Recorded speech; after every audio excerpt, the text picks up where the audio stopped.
Hello everyone. ఇవాళ నేను చాలా హెల్తీగా టేస్టీగా ఉండే లడ్డూని ప్రిపేర్ చేసి చూపిస్తున్నాను.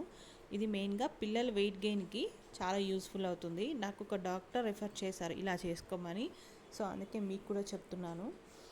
ఫస్ట్ ఒక ప్యాన్ పెట్టేసుకొని దాంట్లో గీ చూపించాను కదా, కొంచెం నట్స్ వేసుకొని వేయించుకోండి.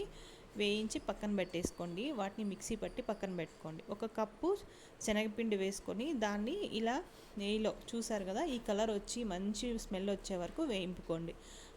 నేను 3 కప్స్ రాగిపిండి వేసుకున్నాను. మీరు కావాలంటే 4 కప్స్ కూడా వేసుకోండి. నేనైతే 3 కప్సే వేస్తున్నాను.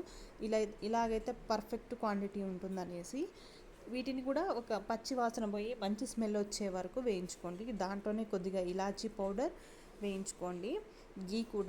గీ ఇంకా కొద్దిగా వేసి బాగా కలుపుతూ ఉన్నారంటే అది కలర్ చేంజ్ అవుతుందన్నమాట. మీరు చూస్తుండగానే ఇలా చేంజ్ అయిన దాంట్లోకి ఇంకొద్దిగా గీ వేసి ఆ తర్వాత తురుముకున్న బెల్లాన్ని 1/2 కప్పు వేయండి. ఆల్రెడీ మనం నట్స్ వేస్తాం కాబట్టి నట్స్ పౌడరు కొద్దిగా వేసేసి బాగా కలుపుకోండి. ఇలా కలుపుకున్నాక మొత్తం నీట్గా ఇలా కలిపేసుకొని మనం ఇందాక మిక్సీ పట్టుకున్నాం కదా పౌడర్, నట్స్ పౌడరు, దాన్ని వేసేసి బాగా కలుపుకోవాలన్నమాట.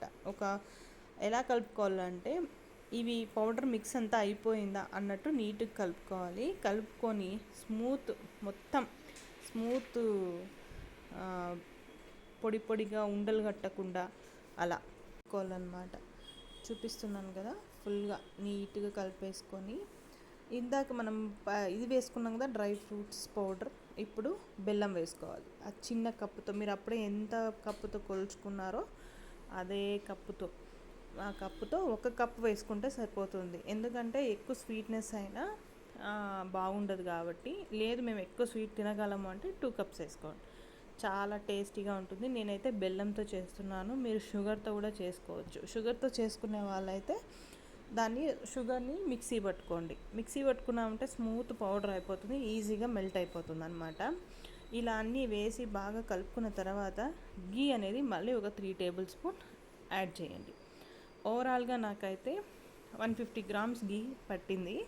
మీకు ఇంకా కొద్దిగా తక్కువే వేసుకోవాలి అనుకుంటే ఇంకొంచెం యాడ్ కూడా చేసుకోండి.